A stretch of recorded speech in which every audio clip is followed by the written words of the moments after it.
5th. And I hope you guys are maybe watching Revenge of the Sith in honor of today's special occasion. Because usually when it's Star Yes. Wars week, we want to stretch out the days with calling it Revenge of the Sith, Revenge of the 6th. Yeah, yeah. But yes, we are covering season 4, episode 13, 14? 14, Friend in Need. This is the Yep. episode of Ahsoka and Lux Bonteri. Yep. And I want you guys to just, sit back, grab a snack, and watch us do our diddly whack. I don't know. No, yeah, absolutely. We've got I think we got returning guest, and then another guest that is running a little bit late. She will join us here in a few. But let's bring on our recurring guest, Chase. Hello. How's it going? Oh, it's going well. It's going very, very well. How are you guys doing? Good. Very good. Very good. The biggest Meeper Gascon fan is with us today. That's right. I got my celebration shirt and my lanyard today. And I also finished Greater Good from the Thrawn Ascendancy. So now I'm getting into Lesser Evil, and people are excited for that. Are you going to be joining They Fly Now's show for the Thrawn Ascendancy? I don't know. Because I mean, if I finish it before one of the co-hosts, then because from what I've been hearing, those two hosts of They Fly Now show are reading the Thrawn Ascendancy trilogy. So yeah, with you saying that, it makes me think that you are going to be a part of that show. Maybe. We'll see. All right. But Chase, where can the good people follow you on the social medias? You can follow me at Forwardintotheblack on TikTok. I have a Twitter that I think I have a total of 4 tweets now. You can follow me on Twitch at Forwardintotheblack, which you will see the podcast I do with David, or Xanatos1138. That is the Rogue Council podcast. We will be doing a Rogue One kind of deep dive on Sunday. Ooh, that'll be a fun one. Stay tuned for Rogue One. Yeah, you'll be covering a lot of Rogue One within those next few days. Yeah. From what we were hearing yesterday. So. Yes, all the Rogue absolutely. One content. Yeah. So, and then we also have Nedra. She is running a little bit late. This is going to be her first ever time doing Clone Wars. She did episode 4 of the Book of Boba Fett. And she also did the roundtable for episode 3 of Book of Boba Fett. And we absolutely love her and can't wait. When she's in here, I'll ask her the same question. But, Chase, what is your glup shitto? All right. I have an answer, but I feel like I've heard multiple explanations as to what a glup shitto actually is. My glup shitto is Oral Quirg. Oral Quirg. He is the Gand Rogue Squadron pilot. So one of the bounty hunters in Empire Strikes Back, the big bug that's on screen. Oh, because he's one of those, and he. Oh, no shit. Yeah, he's a Gand. Yeah, he's basically, and they kind of dive into like they speak into the third person, but there's different ways they speak in third person to like express emotions, because they don't actually like have the capability to express emotions. Of like, oh yes, they're like, Quirg is very sorry for your loss. It's like, why do you keep referring to yourself in the third person and just your last name? He's like, well, it's just how many people do it. And it's like, when he's trying to be happy, he's like, Oral loves you, and it's like, what is going on? It's like, it's great. It's the most random explanation, and I want him back in canon. I think it would be interesting to have him back in canon, just like the way you were saying that. Char, what would be yours? I don't really dive into the topic of who is my favorite Star Wars glup shitto, but I would have to say Corky Kenobi or Corky Kryze. I genuinely don't have one. Yeah. Honestly, like if I had to think of one, it'd probably be Meeper Gascon. Just to be honest, because I mean, I don't even know if that if he qualifies as a glup shitto though. Does he? I've heard that he glup shitto is either like the really, really small character that like makes an appearance in a bigger way. I've heard it that it's just someone from the expanded universe that makes it into canon, like Thrawn is a glup shitto. And so I've heard it multiple ways. I don't know if there's like a consensus on it. Yeah. Right now. Yeah. So I think Nedra. Howdy, friends. Hello, it Rosario going? Dawson's long-lost sister. How are you? We were just getting into what our glup shitto was, but Nedra, where can the good people follow you first? Yeah, Nedralovescosplay everywhere except Twitter. Nedralovesjedi there. And when I say everywhere, I mean, no, that was going to sound suggestive. Just maybe normal social Everywhere, even my Cash App. Yeah, no, that's Nedra loves me. Yeah. Nice. Yeah, and so everywhere except Twitter is Nedraloves cosplay everywhere except Nedralovesjedi. My glup shitto is the little TSA droid from Book of Boba Fett? Oh my god, yeah, it was Oh, are you talking the one that Mando gives all of his weapons to? yeah, in Book of Boba Fett. I never thought about that. No, absolutely. That droid is my new favorite thing in anything ever. Yeah, I like I was telling them, I don't really have one. Like it's just because I don't really understand like the reference, like the glup shitto, like what The is idea a of glup it. shitto? Like I am just like, I guess I'm just a main character person. No, it's So literally just any sort. And I think like because I was kind of there for a minute, where I was like originally I would answer that question with Eli Vanto, but like he's like he's a little bigger than a glup shitto, right? Yes. Could you say Aralani is a glup shitto? No, she's like same energy. Like she's a main character. She's kind of like, a prominent character that actually has a backstory you could like learn more about. What about Thras? Nobody who has a life. Also, I haven't gotten that deep in those books, homies. You're about to start yeah, no, not there yet. I just the Ascendancy trilogy. I just finished Greater Good like an hour ago. Greater Good. So, yeah, that one is like my least favorite Thrawn book so far. Oh no, keep that energy away from me though. But I'm not really a Thrawn person, so I guess that's like probably why I didn't enjoy it a ton. But also, Landis has been hyping up Lesser Evil, so I've had to like push through that to get to Lesser Evil. So yeah, no. So like I finished Treason, and so now there's the most recent trilogy of books that I still haven't read or read. Mark Thompson is by extension another character because that's the guy who reads the audiobooks. Yes. And he does such a good job as Thrawn. I feel like he gets Rebels Thrawn really closely. He does an amazing Anakin also. Yes.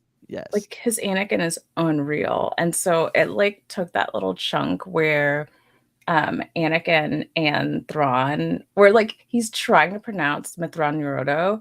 Yeah. It's struggling, and that's one of my favorite exchanges in all of Star Wars. So yeah, Mark Thompson brought that to life for me in a way that I didn't realize I needed. Yeah. So Chaos Rising, I will say, ties into alliances a ton. Okay. So that's one thing you get to look forward to in the first Ascendancy book. But anyway, I guess like getting back to it, I don't have a glup shitto because I don't like. I'm too. Well, take it, put it in your pocket, and next time you watch something, I like. Well, okay. So I was thinking about this. Can the glup shitto be the guy that's carrying around the ice cream thing in episode 5? I would love to have that guy. Oh yeah, the guy that's running when the guy that's running an Empire. Yes. Yes, he's my glup shitto. Essentially, just have like your most favorite obscure character in Star Wars be a glup Love shitto. it. That's essentially what it is. I have one now. People that don't understand me. Got a glup shitto. When people started talking about glup shitto, I was very concerned that I had spent like 30 years of my life missing like a Star Wars character, and I'm like, how does everyone know about this guy and not me?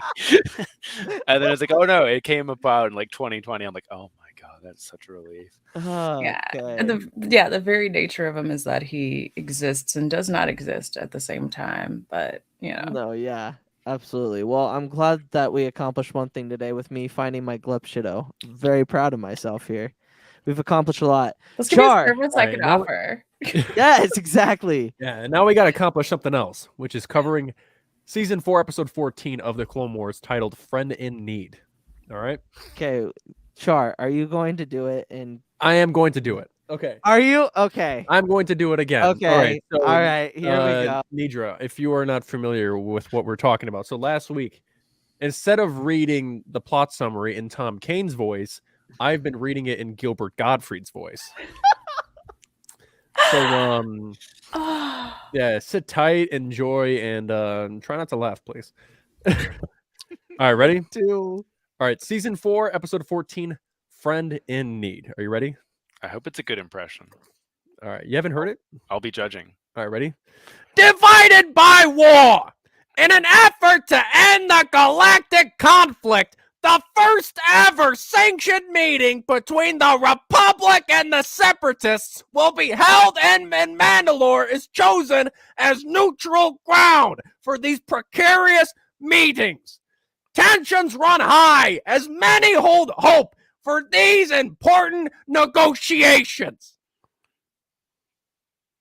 That was loud.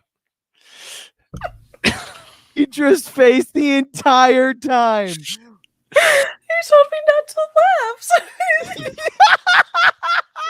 Just the fact that she went with the bit and did not laugh, but I was like, oh my god. She's like, what the hell's going on?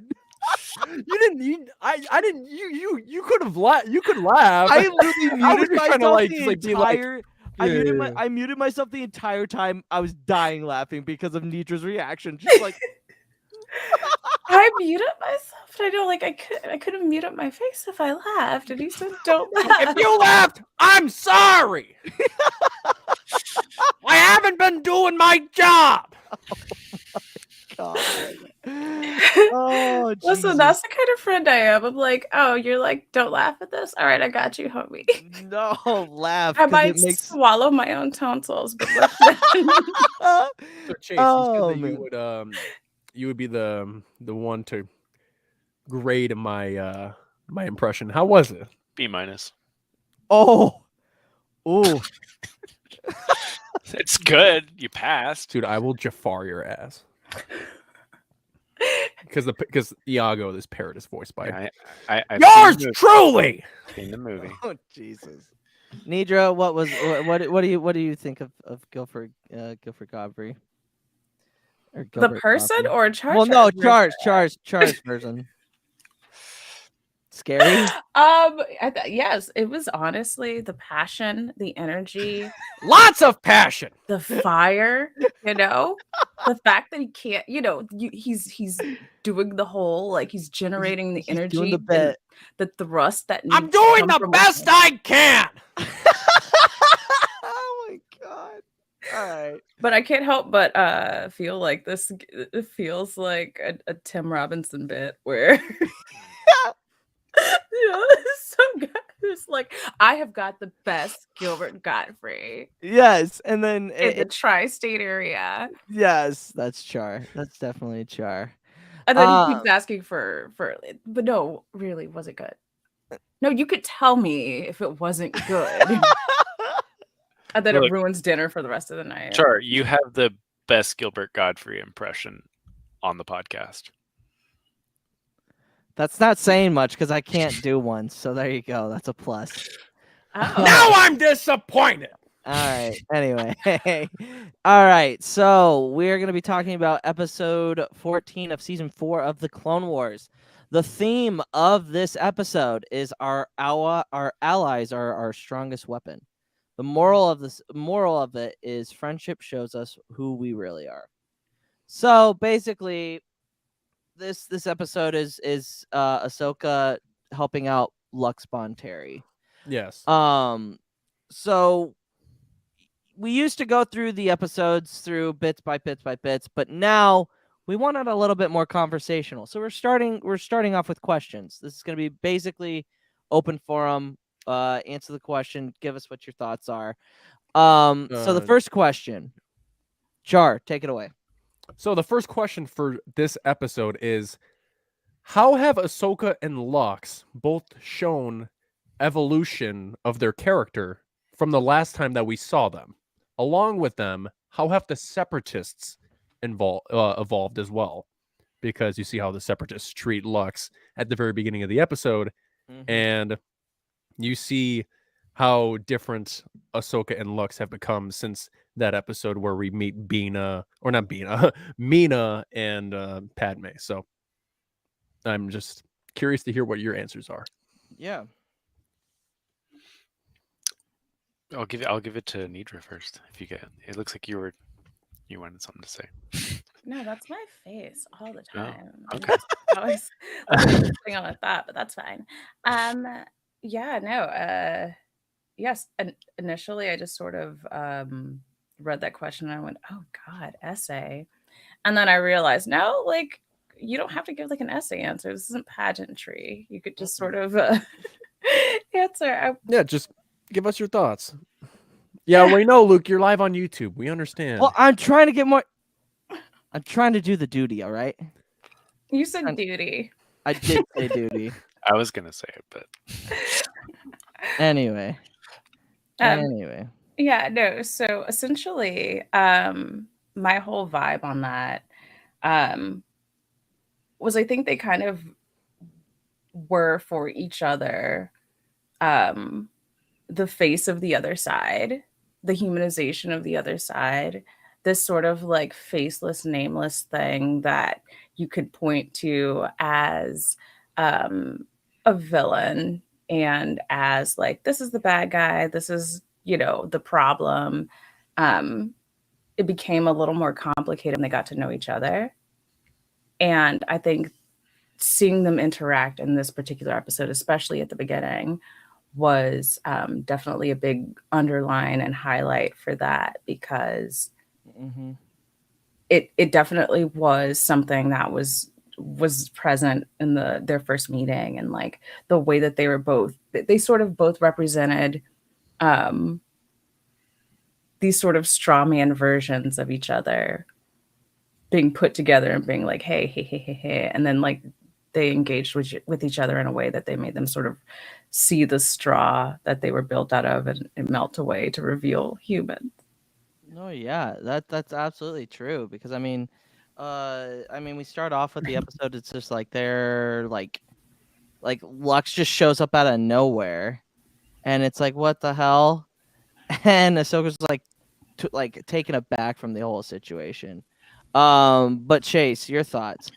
yeah, I mean, it's been a while since I saw like the episode that I guess precedes this with Mina Bonteri and Lux as well. I think it is interesting, kind of going like at watching this episode after reading Queen's Shadow. Yes. And getting so more true. Bonteri. No spoilers, but just getting more insight into the Bonteris in general. And so it's very interesting when you see Lux in this new light, and I think we're getting a lot of that in Star Wars now. Of it's just like if you go back and rewatch something, you're like, oh wow, like this connects everything. Like I know we talked about this with Attack of the Clones and Book of Boba Fett. But the thing that I thought was the most interesting, more so on Lux's side than Ahsoka's side, was not really his evolution, but the Separatist evolution. Because as this show goes on, we do get more and more of the Separatists, and we do see a more humanization of them, kind of like what Nedra said.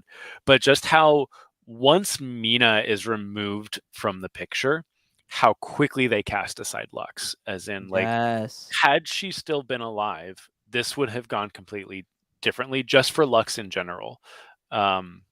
Like he would have had a moment to voice his opinion. He would have had that moment to talk about, like, we need to think about what Count Dooku is doing and saying. And that was removed from him because he is essentially, with his mother's death, he's stripped of power. And I think it's interesting that the Separatists go that route of like, you no longer matter because the person who held your power in their hands is gone. So I think that's like a really interesting I guess it's a predictable path that maybe the villains of the Clone Wars went down, but I think it is interesting, and I think we do have like some real world echoes of that. There are political families that do fall apart once like the matriarchal or patriarchal like head of that family goes away. Sometimes the underlings are less important in the public eye. No, yeah, that definitely does happen quite often. To tie it back to Star Wars, like that happens with the Chiss a lot. And once you get into the ascendancy part, that's very much true. What Chase just said. Once the patriarch falls, everything kind of like either they find a way to keep it together or it just falls apart. I haven't read the Ascendancy, but I know that is kind of touched on in the trilogy is when the Skywalkers, once they become a certain age and they kind of lose that connection with the Force, they're not like cast aside, but they're no longer important to the Ascendancy. Yes. Yeah, unfortunately. But Char, what are your thoughts? Yeah, and the sad part of it all is because right when Lux was captured, they immediately just kill him. Dooku ordered his death essentially. And if Ahsoka wasn't, if Ahsoka was the same way that she was back in that first initial episode of Heroes on Both Sides, it would have been a different outcome. Because Ahsoka still had that idea that if you're a separatist, you're a bad guy. But after her learning that lesson, it showed her that this guy can have some compassion, even though he is on the opposing side. Yeah. So it's like the separatists are not good. Like there are good separatists, but now they've essentially been eliminated because of Dooku. Ironically enough. Well, go ahead, Nedra. Well, like also it's interesting to imagine how she would have handled that situation because she was interested in him, right? So like if she would have followed them to see what would have happened. So it's still interesting to see whether or not she would have intervened, and I think she would have anyway, even if she thought the separatists were inherently bad and she thought he was this like bad guy. She still would have helped, just because that it's the right thing to do.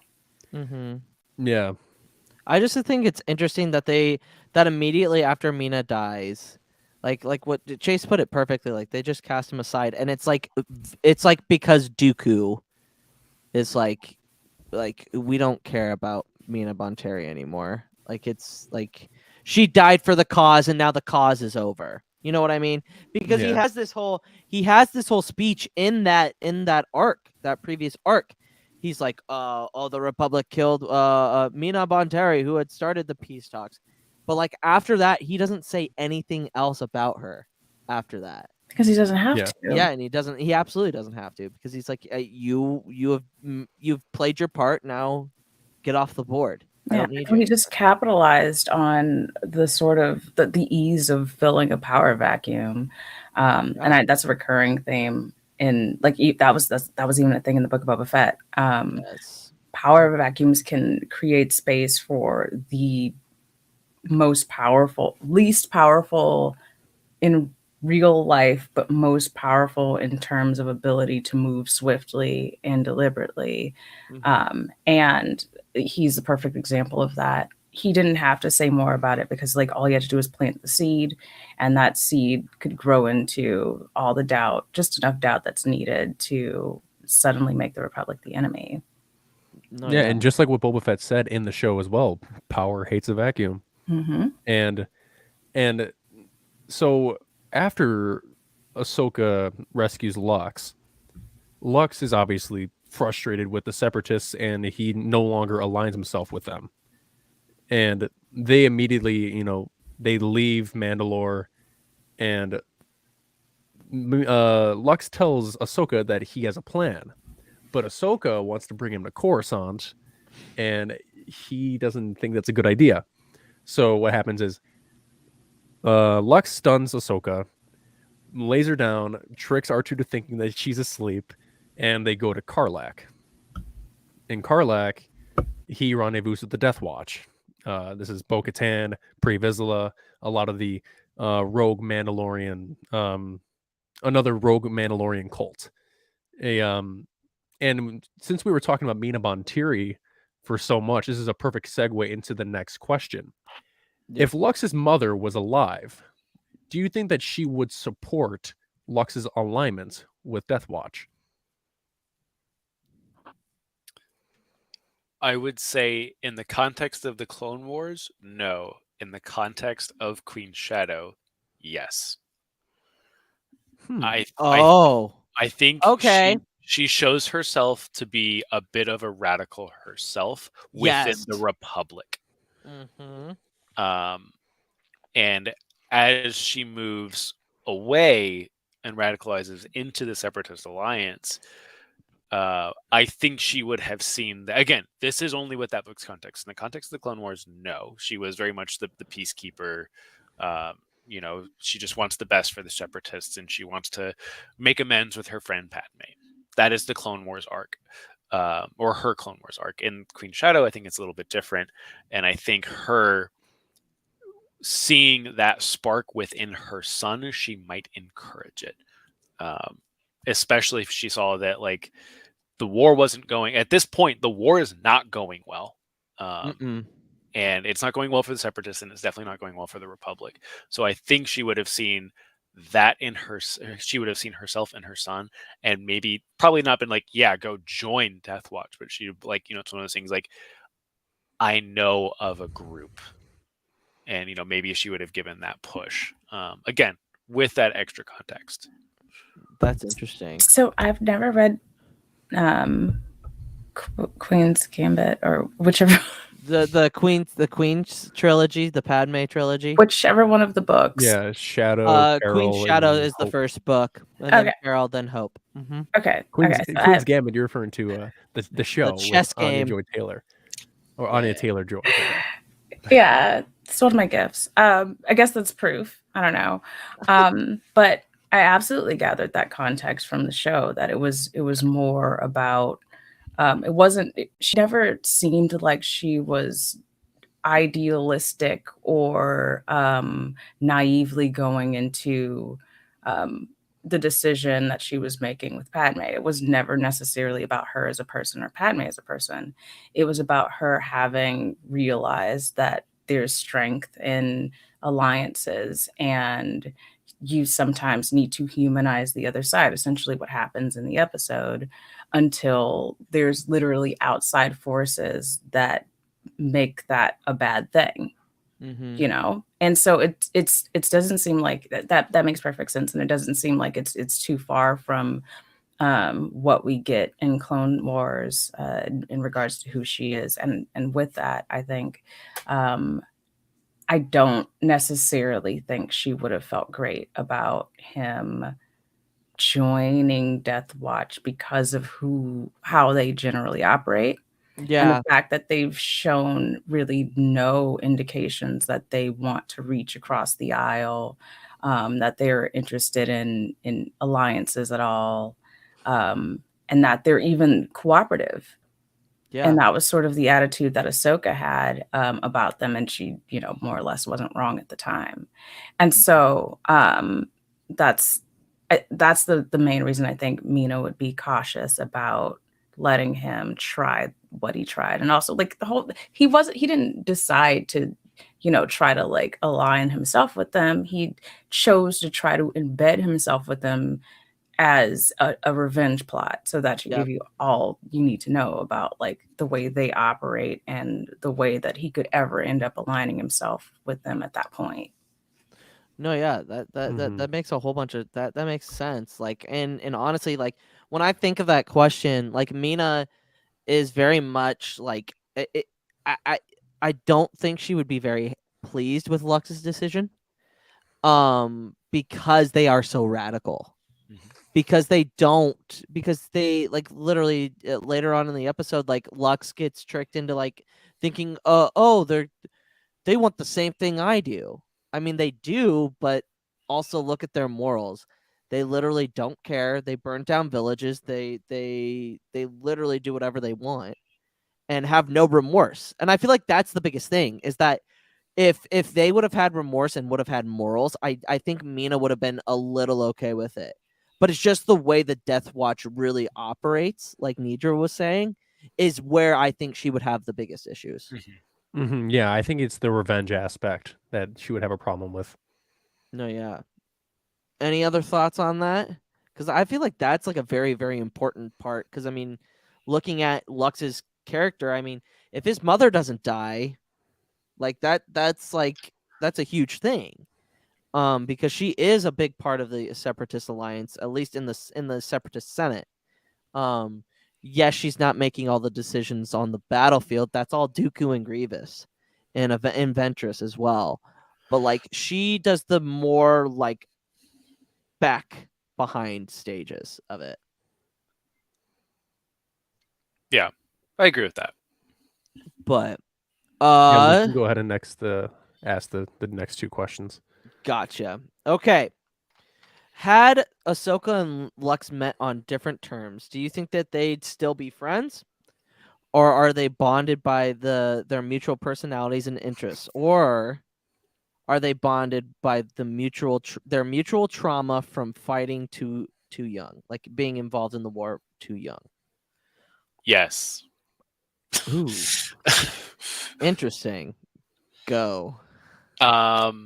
Yes, I think yes. If they would have met on different terms, they would still that relationship would have changed drastically. Had they met on the same side, essentially, yes. If Mina Bonteri was a Republic senator or council member, yes, 100% they'd still be friends. We could have seen Ahsoka leaving the Jedi Order to be with Lux Bonteri. That could have been a thing. That is a Star Wars what if right there. Yep. Are they bonded by mutual personalities? Yes, they both want the best for who they care about, regardless of the side they're on. Yes, Ahsoka at some point does want what's best for the Republic and the Jedi, but she deviates from that path and she just wants what's best for her friends and the galaxy at large. Lux is the exact same way.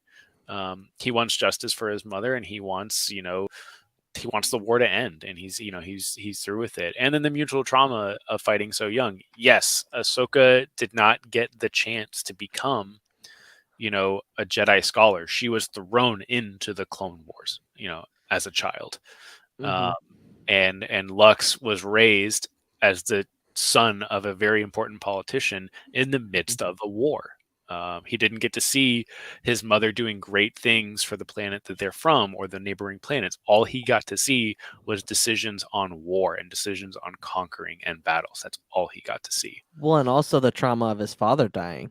Yeah. As well, which is huge. And that's partially why Mina turns. It's a big it's not the only reason, but it is a big factor into her leaving the Republic because of that incident. But Nedra, your thoughts? Okay, so a really fun thing that I learned recently was that Ahsoka and I are the same Myers-Briggs personality type. Oh, we're both, really? Yeah, we're both ENFPs. What does that mean? You're extroverted. Yeah. I don't remember them all, but yeah, E is for extroverted, F is for feeling. Oh, N is for intuitive, F is for feeling, and P is for perceiving. Oh, nice. Look it up. Definitely gonna have to after this. But yeah, I remember I did mine. I think I was a mediator. Is that introverted? INTJ or something? I don't know. It's been a minute, but sort of it's look into all of them. But yeah, no. So something that happens with me is I can be friends with anyone. I can get along with anyone. I find common ground with pretty much anyone I meet because I love meeting people. I love interacting with people. I love learning more about people. I love making people comfortable. So in that sense, absolutely. But I think there was just the initial connection of two people who had these sort of have been sort of told the same thing, but in different fonts. And so them meeting ended up kind of being the connecting of these two puzzle parts where they're like, oh, okay, so like this is what the big picture is. So the two of them together kind of might have represented them getting this like idea of like, oh, this is what things can be, and the sort of like mutual meeting of minds.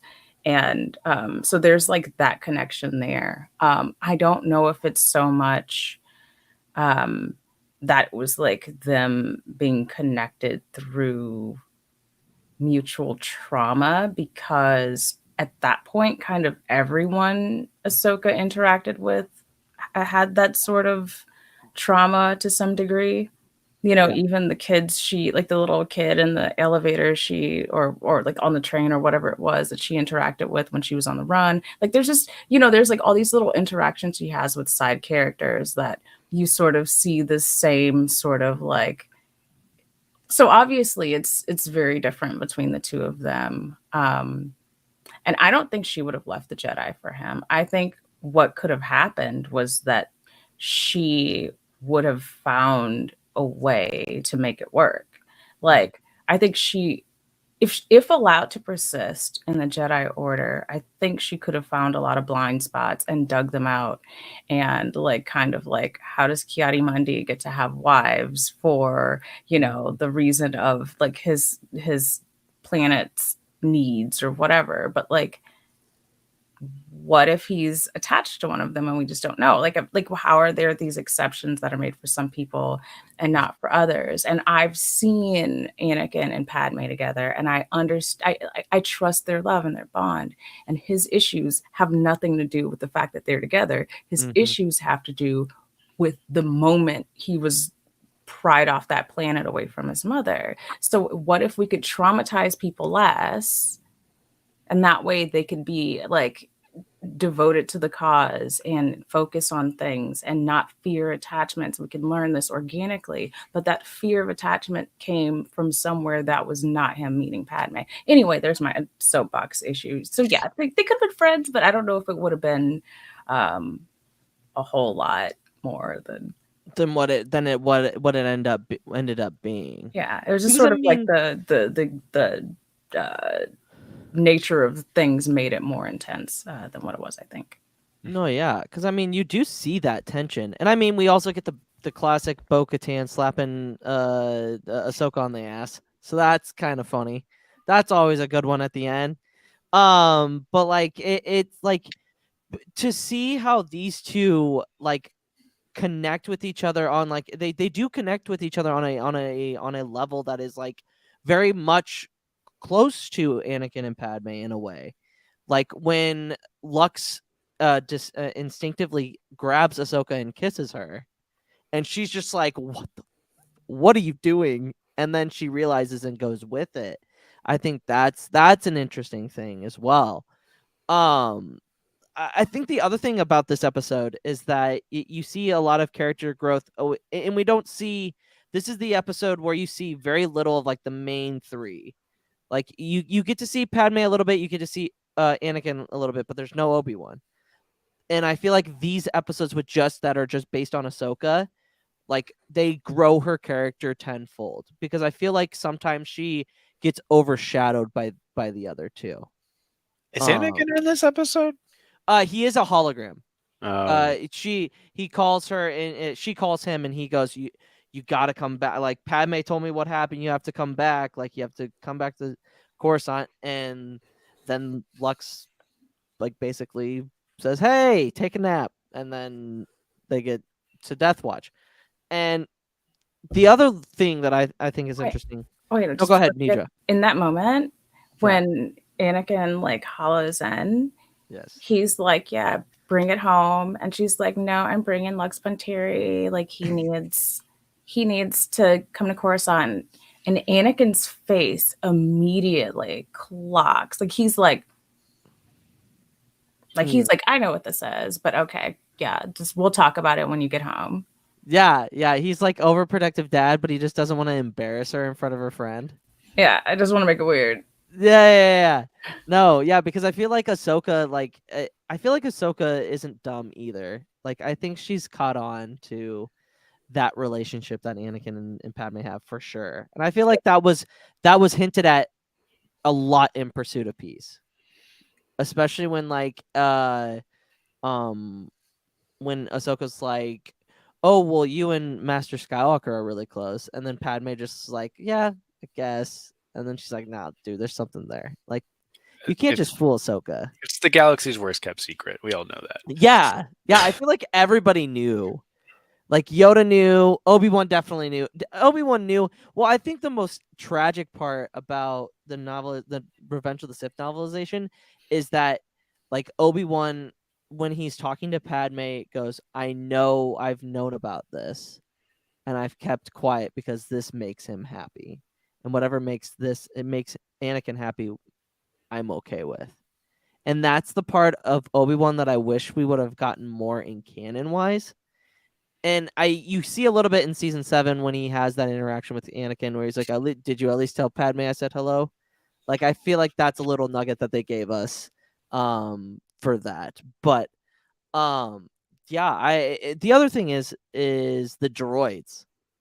Like, that's the biggest thing. It's one of the biggest things because it's like, again, we get more droids in this season. Like, they get to be more meaningful like characters.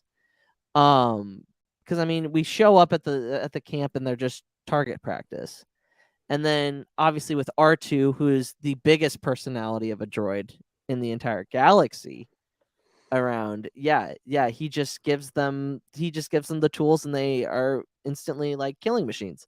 So it's just fantastic. I thought this episode was just really, really well done. But your thoughts, Star?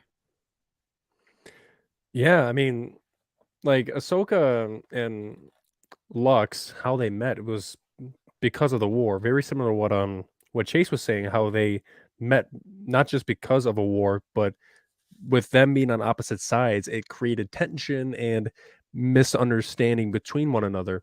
So Ahsoka being brought up from war and Lux being brought up from war made their connection even better, I would say, because you see him later on in Clone Wars. Like, you see him in the Onderon episodes.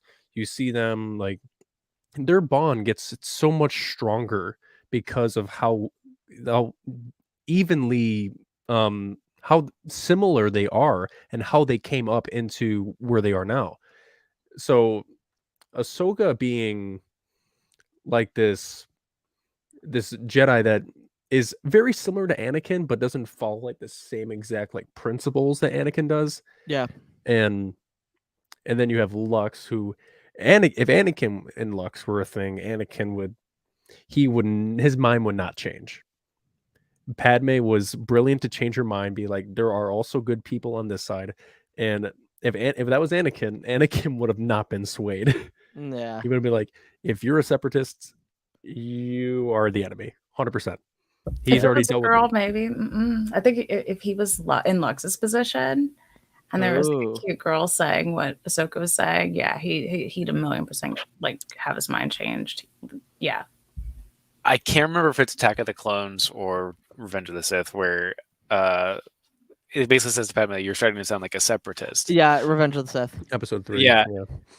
You know, another Star Wars what if. Let's say Padme went to the other side, Anakin would have followed. And it's like we hear this with Obi-Wan, "My allegiance is democracy to the Republic." Anakin was never, his allegiance was never there. His allegiance was to Padme. The when matters a lot, though, in the case of Padme, like, because I don't know if there's ever a time where they're ever like that sharply different in ideology. But like, I mean, like if he had met Padme on that side, then like he could have been convinced of anything. Even if, but it's just sort of like the fact that like when that comes up, he's so deep in it and in his loyalty to the Jedi and to Palpatine and to like he's a mess. And I don't imagine that. Like, I think he would more convince Padme she's brainwashed than he would her convince him that he needs to do something different than what he did. No, yeah, I could see that for sure. Like those are really interesting point. And like the other thing is like you always have to factor in Palpatine Mhm. because he is like besides Obi-Wan, he is the father figure in Anakin's life. We don't see it a lot on screen, but in canon, he has done things with Anakin and he's made those roots really, really clear really early. And I mean, the best part about it is like you see at the end of Phantom Menace, you see Anakin, Obi-Wan, and then you see Padme and then Palpatine. And you see that shot, and it's the two people that are in between what Palpatine's ultimate goal. It's the two people that can stand in his way, Padme and Obi-Wan. And he eventually gets them both out of the way by Revenge of the Sith, which is incredible foreshadowing when I see that. I love that shot. Yes. So do I. It's just so great. But Nedra, you thinking of something? I was gonna say something and I forgot what it was. Was it Obi-Wan related? Because of Obi-Wan? What did you say before that? No, it's fine. It was just wheels turning and I realized something. But it'll come back maybe, or never, maybe gone forever, but that's fine. Gotcha. All right, so let's move to the last question. This episode shows us how thin the Jedi are being spread during the war. Organizations like Death Watch were allowed to grow and prosper in the chaos. Do you think that Death Watch specifically would have grown to the heights that they did had it not been for the Jedi's inability to be in multiple places at once?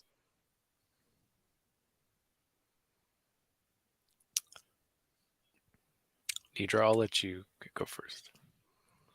I have a lot of thoughts on Okay, this. cool. I don't. I just sort of feel like extremism kind of grows where it grows, and there's no way to sort of be everywhere at the same time in regards to those sort of things, especially when you have the history that the Jedi have with the Mandalorian people. So there was no way they could have had, there's not a comb with fine enough teeth to have gotten to that. But it was sort of also around this point in time in the Clone Wars, they were deliberately being sent in a million directions at once. This was not an accident. This was a very deliberate thing that kept them busy. And oh yeah, this is what I was going to say. So I don't know if we could talk about the episode after this. So we're just talking about this episode. Can I just? Yeah, you can. First 15 seconds or whatever. Yeah. Go ahead. So the episode after this is the one where they kill Obi-Wan. Yes. Mm-hmm. And that is something I forgot about. So that is yet another way that Anakin was traumatized with this idea of like with the fear of loss. And it's yet another like thing that pushed him further when he had this notion of possibly losing someone again. Yeah. It's just re-traumatizing this already traumatized child.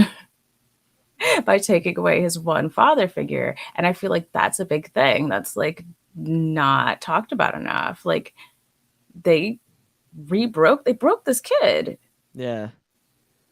Again. Okay, so back to what I'm saying. Yeah, no, so I feel like when these pockets are sort of already being they're always already being formed and there's already these like intense feelings and emotions. It's not that hard. It's not that easy to reel that back in. And it's when you also have someone throwing pocket sand in your eyes constantly, it's impossible to know. Possible to be able to watch everything all at once. No, yeah, absolutely. Chase, you have the floor. Yeah, I mean, Nedra, you paved the way perfectly for basically what I was going to say is that these things happen all the time. It happens all the time in real life, and it happens all the time in Star Wars. That Star Wars is based on what Death Watch is it's a radical extremist group. That is the Rebel Alliance, 100%. We see this later on. We see it with the Resistance. We see this with Saw Gerrera and the Partisans. You know, coming from the other side, you know, if you're a separatist, let's say you're the Bontaries, right? And you would have seen the Partisans arise within the Republic, that's just more propaganda fuel of like, look at how terrible the Republic is. Look at this group in the Republic called the Partisans doing all these horrible things. Okay, well, now the Republic is horrible, and we see the same with the Death Watch, right? And that's propaganda for the Republic to say, well, look at the Separatists, they even have Death Watch now on their side. And we see this extend into the siege of Mandalore. What happens with Death Watch? They rise to power. And so I think it's so interesting. We see this, we see this in our own real life wars. We see these extremist groups go from nothing to basically everything, to whole countries. This country, specifically, popped up from one of those extremist groups. And it wasn't pretty in the beginning at all. It still isn't pretty. No. But it's definitely one of those things. I think it's so interesting to see this, and it's one of those things like the Jedi. What could the Jedi do? What could the Republic do? Nothing. We can't do anything when radical extremist groups, pop up in other countries, let alone our own country itself. When radical extremist groups happen on, no matter what side of the compass you lie on, it always pops up. There's nothing you can do. It's not the Jedi's fault. It's not the Republic's fault. This is war. No, yeah, it is. And it's just like I really like the Death Watch. Not as like, oh yeah, Death Watch is cool. They're just burning down villages. Rock on, guys. No, I love what they represent. And again, we see in the Onderon arc, we see this happen again, just from the other side, and we see it from the point of view of like, oh, they're just trying to help. Well, they're literally just throwing grenades in city streets in the Onderon arc. I think the Onderon arc is really cool because I love Knights of the Old Republic too, and I love Era and the Partisans, and seeing the Partisans form, I think it's great. The Partisans are essentially named after like the Soviet extremist group for World War II, it's really cool, and I think Death Watch is a really great example of these extremist groups that pop up that you never, and even like with Lux, like you don't just like wake up one day and you're like, you know what, time to join ISIS. It things happen in your life where it's like, this is it seems like it's the only outlet you could have is to you don't know what's going to happen tomorrow, and especially in a war, it's like, I'm sure, we know Lex Bontario is living a life of luxury as the son of a prominent politician. He had no reason to even reach out to an organization like Death Watch. And then his mother's taken from him and his father's taken from him because of this war. And what does he do? He doesn't join Death Watch, but he reaches out to Death Watch. And then we see this later on, and he reaches out to the Partisans. And it's just like, yeah, it's just like these things happen to people. It's like people, like I said, people don't just wake up to do these things because they're just feeling frisky. Okay. I'm sorry. Go ahead. No, I just, okay, now I'm changing my answer. You actually pointed out a hole there. The Jedi weren't present in those critical moments that mattered. They weren't there to pick up the pieces. They would solve conflicts and then bail and move on to the next. And so, yeah, a big problem was that they weren't able to stay there and fill those power vacuums and, heal the places that were affected by these catastrophic events. Had they been there for Lux Bonteri after what happened, he wouldn't have been so desperate that he'd reach out to an extremist group like Death Watch. No, yeah. And then again, when he ended up reaching out to Saw Gerrera, it would not have been a thing that would have happened had they done a little aftercare. Yeah. Had they had the capacity, the propensity, or even just the forethought they had temple guards, who were more than capable of living off world and being those people to do that they were instead using to do that, which I thought was a waste of those particular Jedi. But I don't know how that ties into canon at this point. But yeah. No, I feel like there's definitely, you actually did something with this question, because Yeah. I agree with you, but I do have a question I want to ask you. Do you think they would have if the Jedi would have stayed, right? The Republic stayed. Do you think Death Watch would have used that as this is just another military occupation? It's hard to sort of guess in that regard because a lot of what gave Death Watch power in the first place were these like moments of abandonment after catastrophic events. That gives them talking points, that gives them fuel.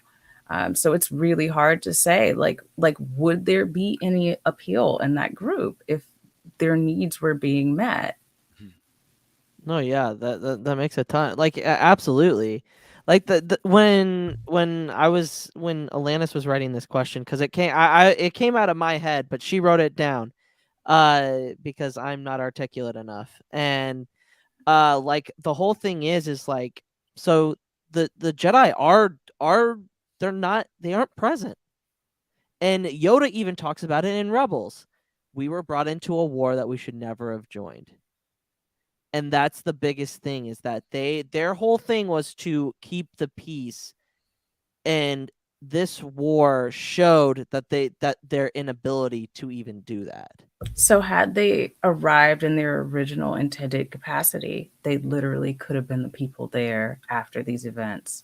Yeah, I mean, just look at the High Republic. That's literally what the prequel Jedi should have been. Like the fact that the High Republic Jedi, it's going to be so interesting to see how the High Republic Jedi that you read about in the books go from like being way seekers to being scholars to being literal, like just different. They're not all just warriors. Like, it's going to be so interesting to see like how that faction just flips on its head, and it's just like prequel Jedi. No, I'm convinced to read High Republic now. This did it. Yes, the High Republic is fantastic. Like, there's so many different facets. Like, they had back in the High Republic, they had therapists. They had Jedi therapists, so that they could talk and do and talk out their feelings, and they weren't so much by the book. They were more or less like feel the Force, like the Force flow, give you the direction of where you're supposed to go. Oh yeah, if I was a Sith, that's the first thing I'd go after. Wow, yeah. I mean, that's exactly what happened. Like, there's so much differences from even 150 years before A Phantom Menace.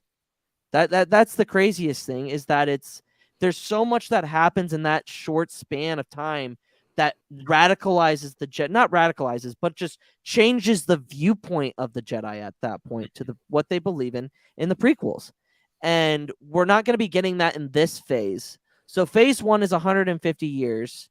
I thought it was 200. I thought it was 200. I thought it was 150. No, it is 200. Because Light of the Jedi is 232. Yeah. Okay, so 200 years.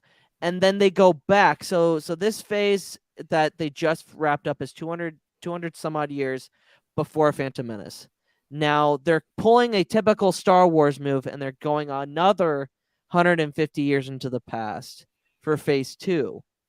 And then they're going to jump forward back to the original. Like, it's going to be like, there's going to be like a 50 or 40 year time gap. Because it's going to lead up to Acolyte, which is going to lead up to the Phantom Menace. Yeah, which is kind of funny because the era of the High Republic ends in 82 BBY, and Palpatine's born in 84 BBY.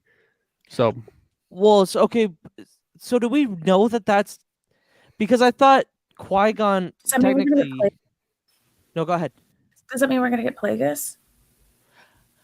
I don't know. I think the Acolyte could have. I don't know. I would love for them to not have Tenebris be a Bith and have him be a female character, and or change Tenebris into a different character and have her train Plagueis. What do you got against Bith? What's wrong with you? No, I'm just saying. Do you hate clarinet players? No, I don't. No. Luke's just jealous because he can't play the clue horn. Exactly. I can't play the clue horn. Like, he plays it so well, and they have small mouths. I will say this: if we get whatever phase is the transient period from the High Republic into the Phantom Menace, when we start to like learn about Dooku as he was younger, and we learn about Palpatine, if we do not get like the same treatment that Thrawn got for Plagueis, I will be very upset. I Like- agree because I feel like Plagueis is a big reason why Palpatine is even in the position that he's in. Yes. I love the backstory. I love Higo Damask. I love the fact that he's a financial guy. Like he's a stock bro. Like literally, he just like trades, buys that's the things. banking clan. Like and he's part of the banking clan. Like it's so. I love that. I love this freaking novel.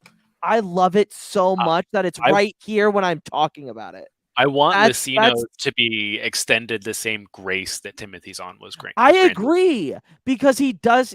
Okay, so the thing about James Lucino is that he's very descriptive in the way he writes things. Like Tarkin is very much like that, and I enjoy Tarkin. Tarkin's one of my favorite canon books, but like the way, like it's a slow burn with Plagueis.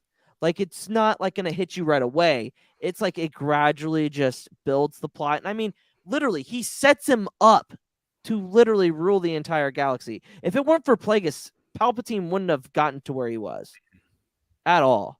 So I feel like Plagueis deserves that. I agree, Chase. He deserves that treatment because he is a big part of it in Legends anyway. You don't name drop him in Revenge of the Sith and then not do anything with it. You know? Mm-hmm. Like we need that story canonized because it's going to be tough because Master and Apprentice does decanonize a lot of this book. Well, that's fine, but like I mean, Heir to the Empire starts with "I've been in the Empire for 54 years." No, yeah, that's true. Like, yeah, we can rework this. Yeah, that's true. Nedra, have you read Plagueis? I have not. You need to read. Okay, so here's I your reading. know. Here's I your know a lot about it. It's been present in my life. Yes, a lot. It's my. I know a lot of it. I've been told to read this book for years. It's my favorite Legends book, and I don't read a whole lot of Legends, but that is one of mine. I have it like in physical form. I have Audible credits, and yeah, no, it's right there with it with the other things I need to read. I would say High Republic first, and then jump into Plagueis. No, got to do Plagueis first. Man, my co-host on the podcast, Roddy, has read Plagueis, I think a dozen times at this point. I mean, essentially, his name is Higo Damask 27. Yes, Higo Damask 27. He put it as like you have to read Plagueis through the eyes of this is a religious text that you are reading through. Yes, and it is the dark side's Bible. Whereas you have something like Darth Bane and Revan, where they're very action heavy, they're very interesting and fast paced stories. Where if you look at this as like this is the literal Bible of the dark side, it becomes a whole other experience. Oh God, it's great. It's so great and fascinating that oh God, just like I could gush about that fucking book so much. It is such a good book. But High Republic I think is going to be important. I think Acolyte could be your introduction to Plagueis. Just depends on what they decide to do. If Plagueis, you can't make Plagueis the Acolyte, and you can't make Palpatine the Acolyte because the main character has already been cast as a woman, right? Correct, I believe. I think so, but it could be like Plagueis' master. Like that's something that I wouldn't mind changed. You know what I mean? Mm-hmm. I just want Plagueis at this point. Just make him. Just give me that story. And also, he doesn't have to be the title character. Like exactly. That's true. Like Thrawn has proven this. Yes. No, yeah, absolutely. But that is going to do for us talking about the episode. Char, 3 interesting facts. Oh. All right. Did you get 3 interesting facts? Here, I will. Take a no. Char, did you just completely forget about your Just closed everything and started reading Plagueis. I might have forgot about 3 interesting facts? here. Actually, here I got this. You know what? I never forget. I know. Okay. Oh God. All right. All right. Go.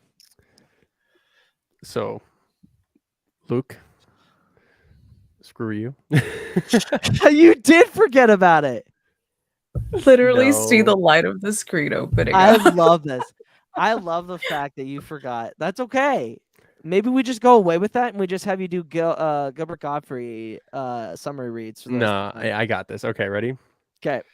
3 interesting facts about a certain Clone Wars arc that you didn't know about until now. Part 25, the Friend in Need edition. Fact 1, Pre Vizsla's helmet. The barrels on the sides of Pre Vizsla's new helmet design is partially inspired by an unused Doug Chiang drawing from a clone trooper helmet made for Episode 2, as well as the head cannons found on the Veritech fighter seen in the Robotech Macross series. It serves to make Vizsla stand out even more as Death Watch leader. Fact 2, there are some unique faces that appear in this episode.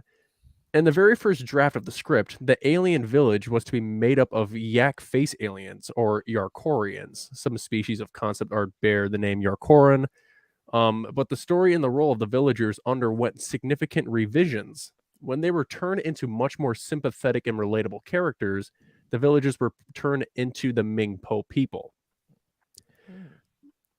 And fact 3, Bo-Katan's outline. The character Bo-Katan did not appear in the original outline or script, save for a vague mention of a Death Watch lieutenant. When Dave Filoni took on directing duties, he thought the character should be female and should be the first Mandalorian to meet Lux upon his arrival on Karlak. Though her role is small here, she will return in Season 5. Cosplayers take note. Filoni wanted you to see this sculpt by Darren Marshall. It is the drawing of her helmet in this episode.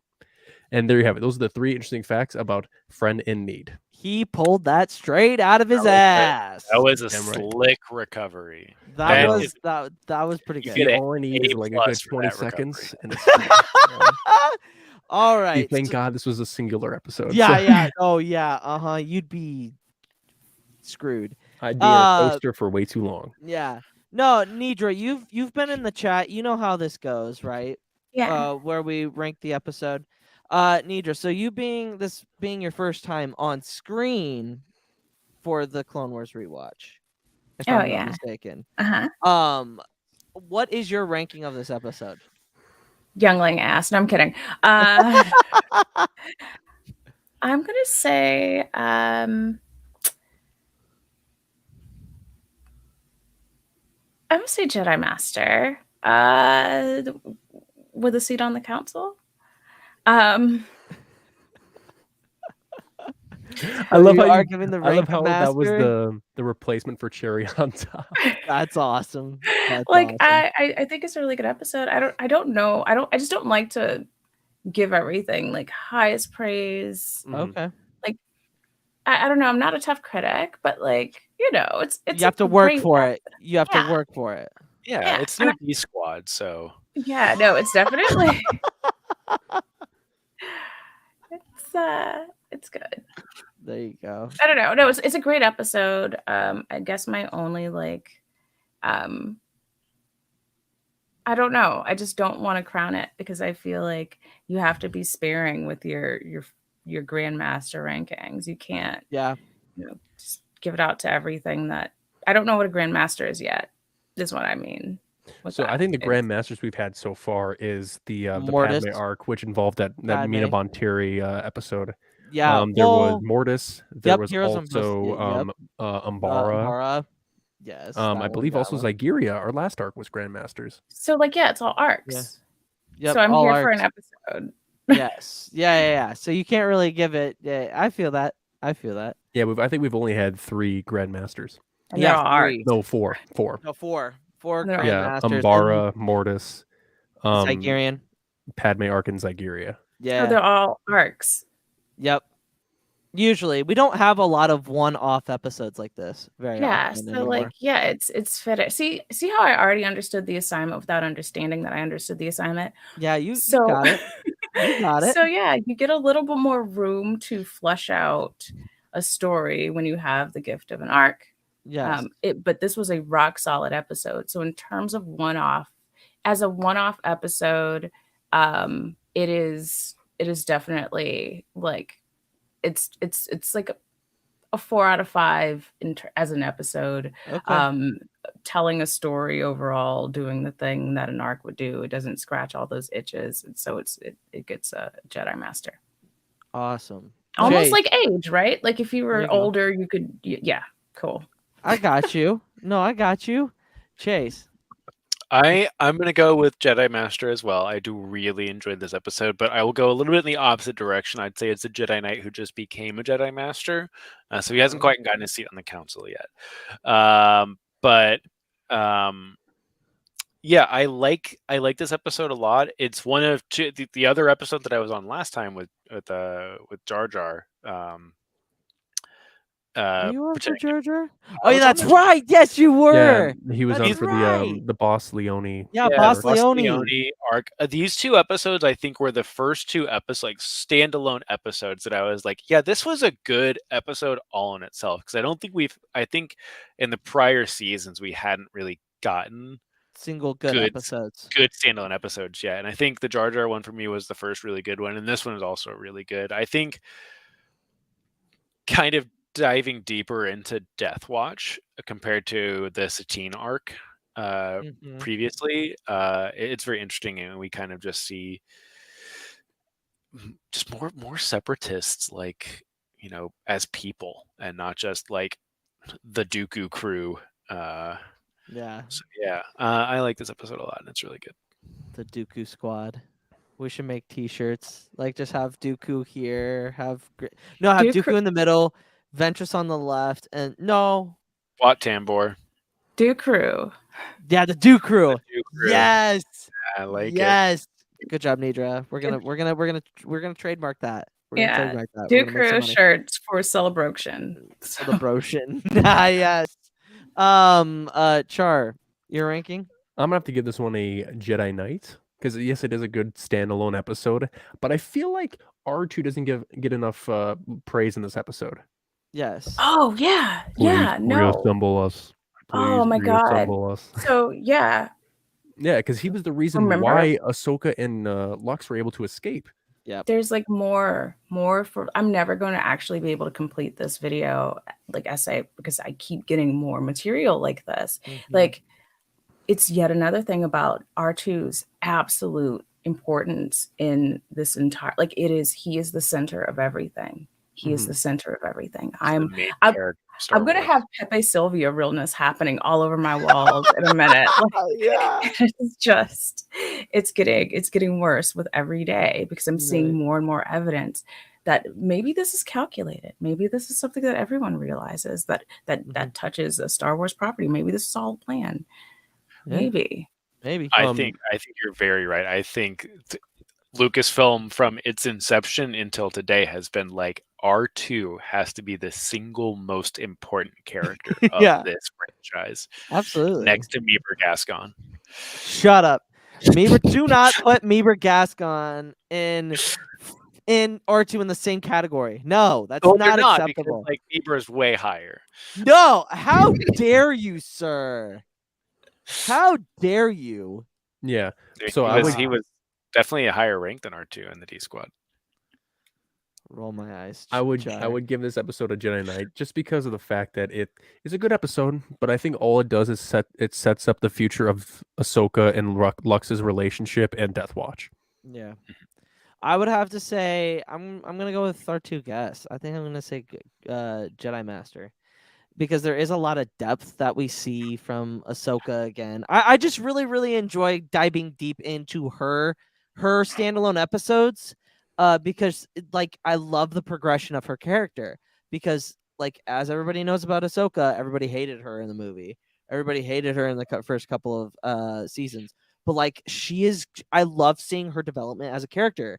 It's so interesting, and it's just seeing her grow is just like watching like one of my children, if I were to have one, just like grow up before my eyes, you know, because it's like you see her calling Anakin Sky Guy, then she kind of grows out of that. She gets a little bit more responsibility. She just keeps growing, and it's so nice. I really do enjoy that. And then we get the Death Watch. We get R2. It's just a nice little palate cleanser from both Umbara and Zygerian slaves. And then what we get, it's a nice palate cleanser, and then we get the Obi-Wan bounty hunter arc next week, and that's one of my favorites as well. So it's just a nice little in between. But yeah, I'd have to go Jedi Master. Now let's get into the news.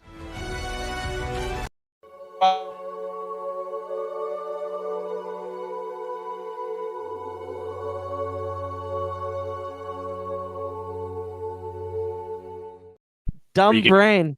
Were you getting ready to do some trivia there? Trivia. We will be filming the next semifinal match tomorrow. Yeah, this match tomorrow that you will be seeing in maybe 2-3 weeks from now. It's gonna be great. Will determine who will be facing the winner of of the first semifinals match. Yeah. And whoever wins this next upcoming match between the two semifinalists will face Darth Chaco at Celebration. Yes. Yes. So keep an eye out for that. The next match. Hey, nice save there, by the way. I know. You guys are killing it tonight. You really are. I just really messed up that transition. I just hit the wrong one.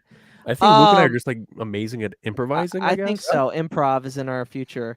But also on the news, we are doing a part of Stream Lounge's Star Wars celebration of May the 4th. They have been partnering with a lot of the community that we know. We are going to be doing a watch along of Revenge of the Sith tomorrow night. So if you guys want to join us, the link will probably be in a post either on TikTok or just pay attention to all of our socials. Come watch Revenge of the Sith with us. Have a chance to get an awesome t-shirt or sweatshirt from Far Far Away Factory, which is our good friend Brooke B_Dazzler. She has a lot of awesome stuff. Since I'm talking about it, I'm going to throw it up there. Far Far Away Factory. She has everything from Marvel for Multiverse of Madness. She's got the Obi-Wan Mullet Crew club. She's got the Brotherhood sweatshirt and t-shirt that I have. Just go check out her shop either on Etsy. But the main thing is go to her website. That's how we can support her the most. So go out there, get your fun stickers, t-shirts, sweatshirts. She does an amazing job. She does amazing work. So we will be giving doing a raffle and being able to give away some of our viewers some free merch. So gotta love that. And Cal's here. Cal, good to see you.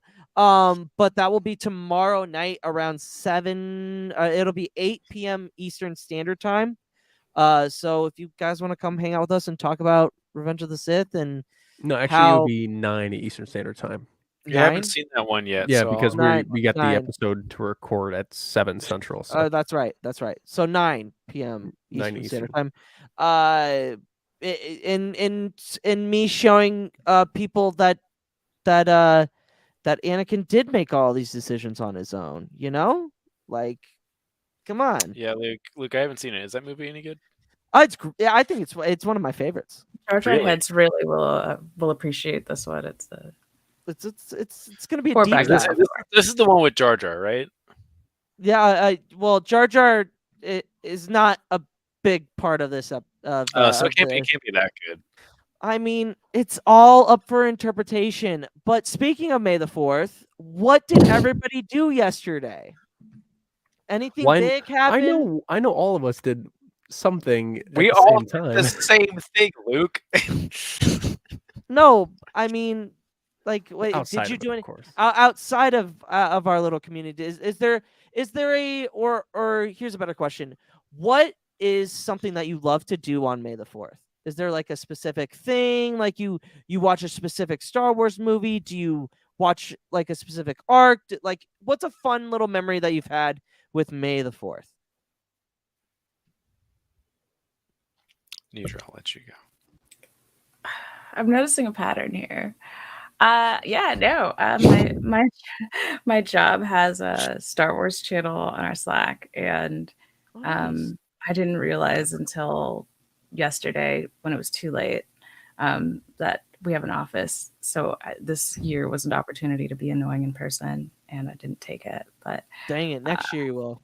oh my God, maybe. I might be able to find a way around it. I don't know. Take the day off so I could draw my Ahsoka face on. I don't know. So yeah, I guess that's something I did. I recorded some stuff. I talked to my friends who live in my computer.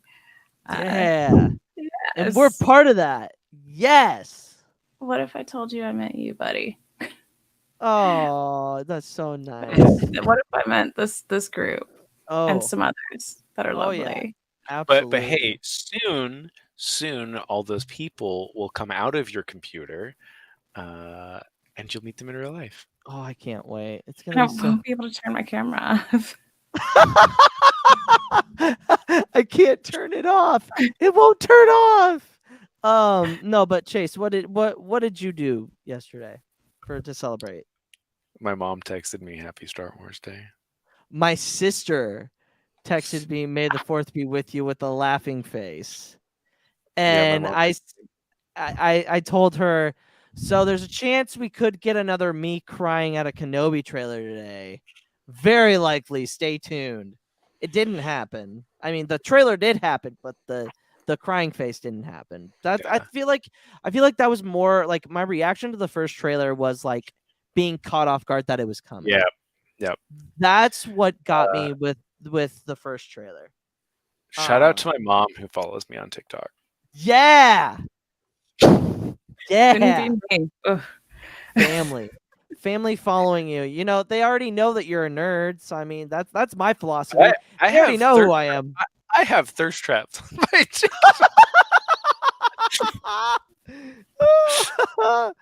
I mean, does she leave a like on them?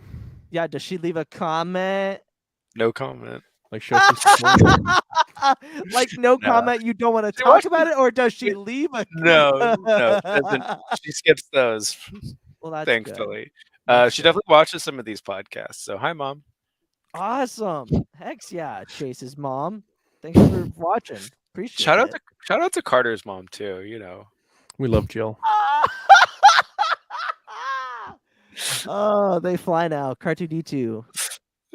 Oh man, that kid.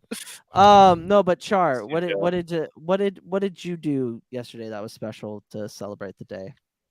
So what I did was I had work, and then I was just receiving texts from some of my close friends, and I made like saying "May the 4th be with you," and then I made a video of me reacting to the Kenobi trailer, and I was just like nitpicking and finding some things that, you know, were very interesting and translating Arabesh and whatnot. And then we had the event on Chaco's live stream, and after that, Luke and I watched A New Hope. Yes. Nice. Yes, that's I unfortunately I did call in to work. I did have a really bad migraine, which is not great. Or was just Star Wars Day. No, it was a mixture. Like it was like God being like, you need a break. Let's give you a break here. Let's give you a migraine so that you can relax. Like, I don't know how that works, but that's what happened. That's real, especially because like with Celebration coming and like there's just a lot of There's stress. a lot of right stress. Yeah, absolutely. So, but like seeing that Kenobi trailer yesterday did make me feel a whole lot better. And then there's just the day, I watched I watched in the Discord server. I watched Attack of the Clones. So I put out like the group watch. Hey, if anybody wants to come watch Star Wars and talk, like we got through Attack of the Clones and Revenge of the Sith, and then we had Chaco's. No, we got through. Check that. Attack of the Clones, Revenge of the Sith, and then Rogue One. And then me and Char ended up watching A New Hope after Chaco's stream, which was awesome. But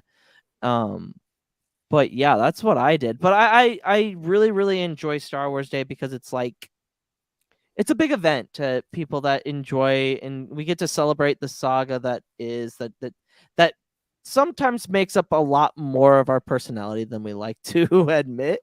Me specifically, because that's literally like all I'm known for. So Yeah. But and you have to yeah. admire it. Yeah, Oh, I yeah. love being known for. Oh yeah, what I love, so. absolutely. But speaking of that Kenobi trailer, we're not gonna. We'll talk about it. What we liked.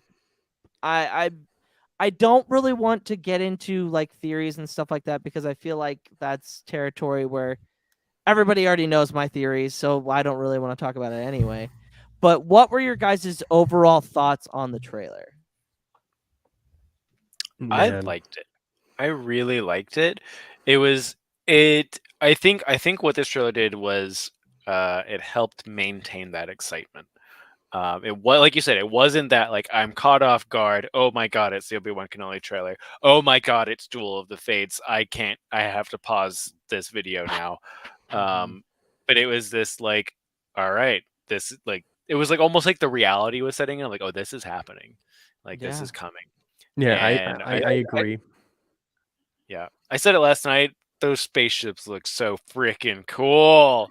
I'm so pumped on those spaceships. Yeah. Nedra, your thoughts? I stopped. Like I watched it with, like, I started it with the sound and I started turning the sound off. I don't watch trailers. I don't like watching trailers. I have started watching trailers solely because I don't want people to talk to me about things I don't understand. Yeah, FOMO. And typically I like to go into things completely blind and completely like every visual that I'm fed is brand new and I'm perceiving it with like new eyes. And so like this has been the hardest part.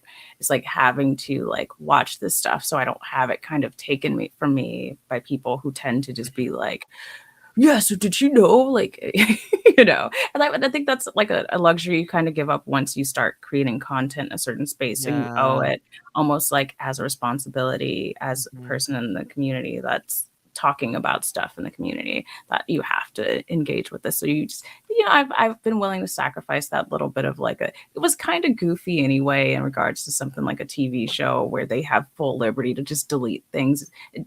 They can change things up to the 11th hour with TV, more or less.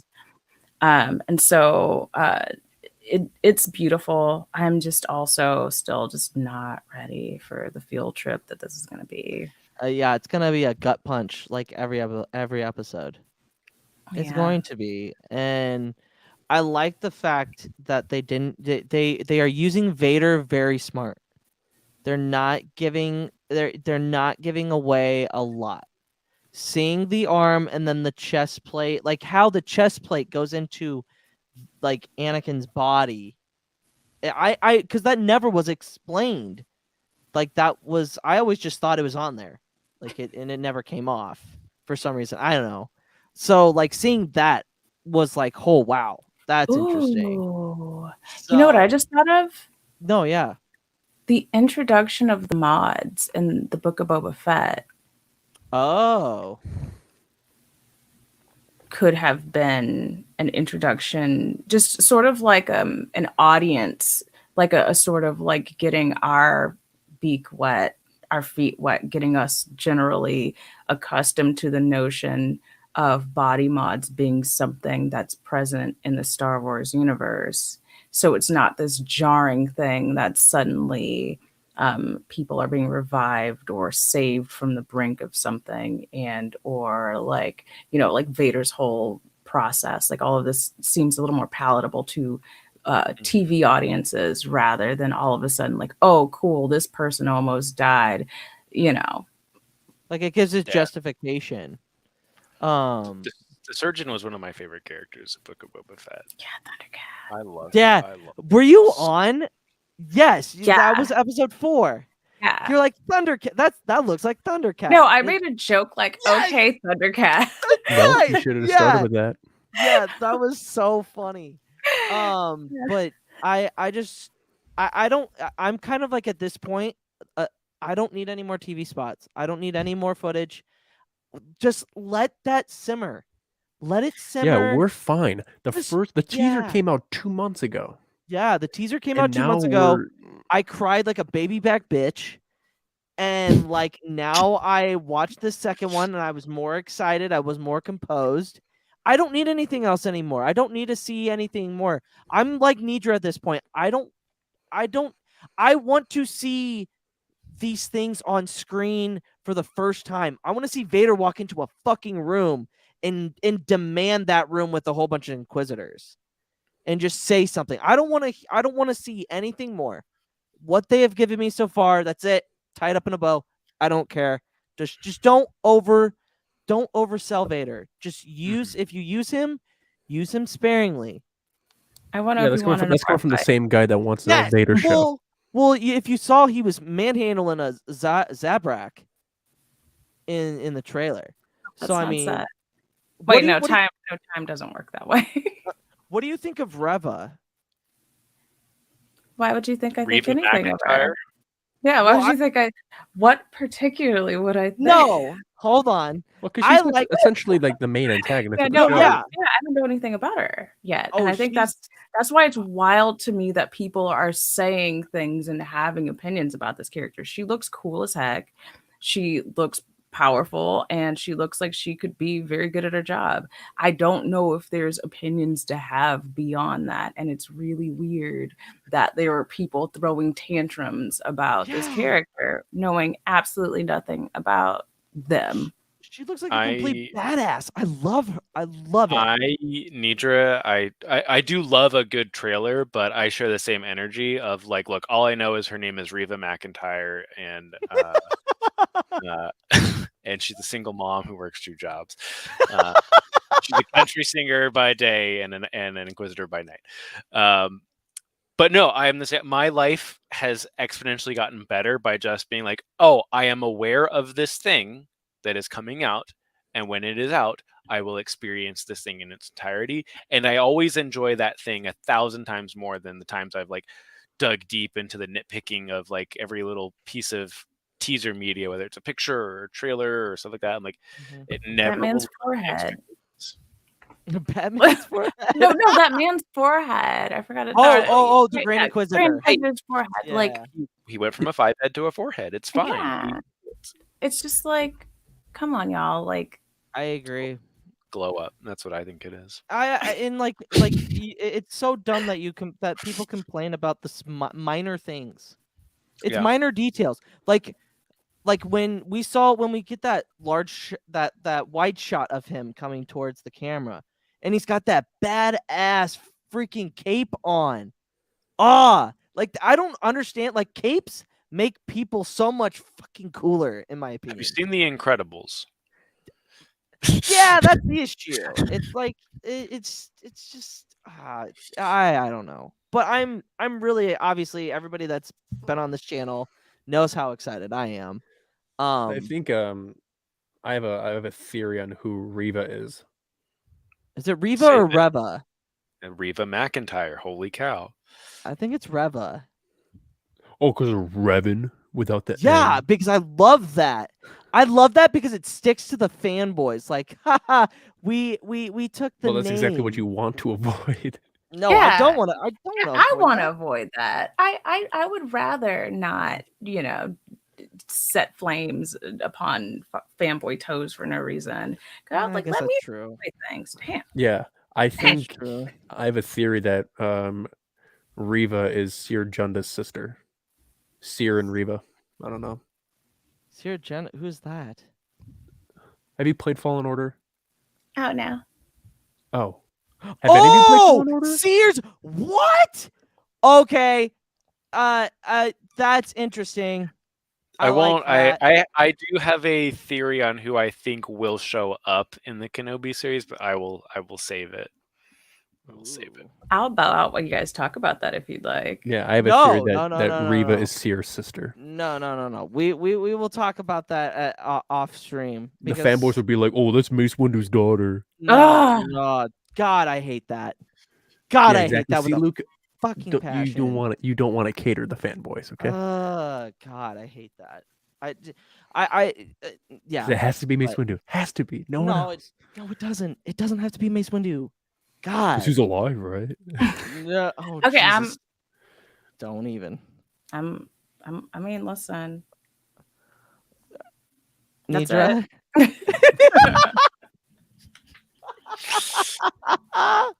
The man got shocked and he died. Come on. You got tossed out a window. So did everybody else. Yeah. Look, there is no fall damage in Star Wars. We have established Except- that. Except Star in Wars the is one Apex. instance that there was, and they gave us an overhead shot of those green, kind, gentle beings hitting the ground. And just so we didn't think we'd see them again, the Gamorreans. Oh, yeah, You know what would be that's right. funny? What if Mace Windu was sent out of that window, and you know that one Doug that passes by Obi-Wan when he's Oh, in hanging Attack from of the Clones? Yeah, he's Yeah. like, "Jedi pulled you." He probably landed in his speeder. Oh, That'd the be cool. same dude. That's funny. That'd be cool. That angry Doug. Maybe that's that's my Club Club Shido. There you go. Hey! Pod Once has got official Club Shitos now. Look at that. Look at that. But guys, that's gonna be it for the episode. I want to thank Nedra and Chase for coming on. Nedra, you're always welcome on. Chase, you know the door's always open. It doesn't have to be. I'll kick it down. You are. Which episode did you request that us like not show up and you're just gonna take over the podcast? It disappeared. I want to do the. Oh yeah, disappeared by yeah. You're just gonna do the whole Jar Jar arc by yourself.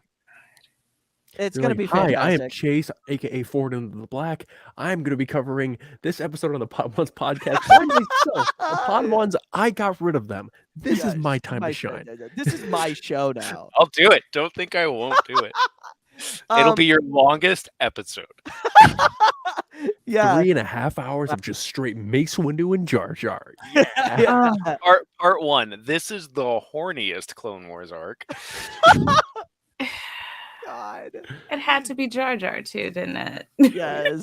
Yes. Nedra, where can the good people follow you on the social medias? Yes, if you would like to book your own Glupshido reading, I am available on TikTok and Instagram at Nedra Loves Cosplay, and on Twitter at Nedra Loves Jedi. And Chase, where can the good people follow you? You can find me on all the social media platforms at Forward Into the Black, primarily on TikTok. And also you can find me on Twitch at also Forward in the Black, and then YouTube at Rogue Council, where I will be talking with Xanatos1138 and He Go to Mass 27 about Rogue One on Sunday. Yes. Yes. Jar, where can the good people follow you?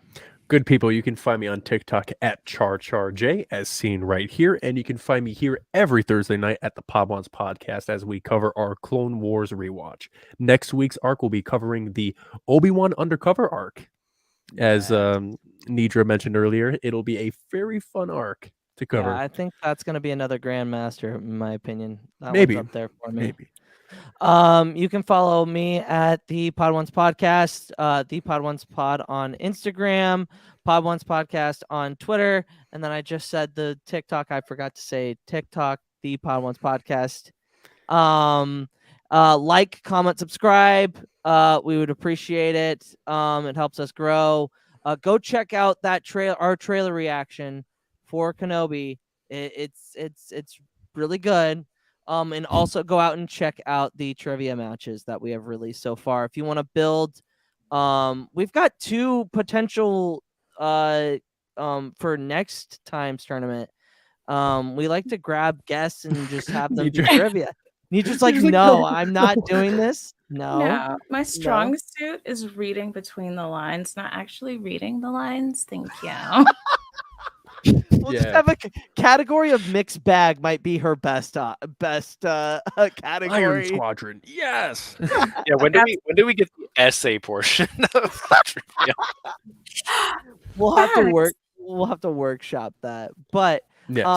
you guys can I don't even know where we're going with this right now. Yeah, I can say this. So yeah, the trivia tournament will be consisting of some of your most favorite members of the Star Wars TikTok community. They're competing off to claim the Podwans Trivia Tournament title. We've released how many? 5 matches so far? 5. 6 matches. should be coming out here soon. We are filming the last semifinal, and then next week, Char and I will be actually. Char is coming down to where I live, and we're spending the weekend together. So we're doing a meetup before Celebration. So we're actually going to see Empire Strikes Back with a live orchestra. Ooh. So, and that's Char's favorite movie, Empire. and it's my one or two. It depends. It's your favorite movie. On, It's your favorite movie. It depends on the day. Char, the Empire Strikes Back has fallen away from my number 1. I have to let you know. Hey, if it's in your top 3, I'm okay with it. If it's well, is it 4? Yeah. I'm kidding, but no, that's the thing I kind of tell people. Like, if Empire is not in your top 3, I might not like you, but I'm just playing it for jokes. But yeah, I mean, every ranking is valid for everyone. So yeah, so I'm excited to go see that. Yeah, we're gonna be making content, doing fun stuff, doing the final of the trivia, and then it's Celebration. So it's gonna be a fun time. Be out the lookout for that. But that is the end for Light and for Life. We roll the Republic, and may the Force be with you always. See you guys.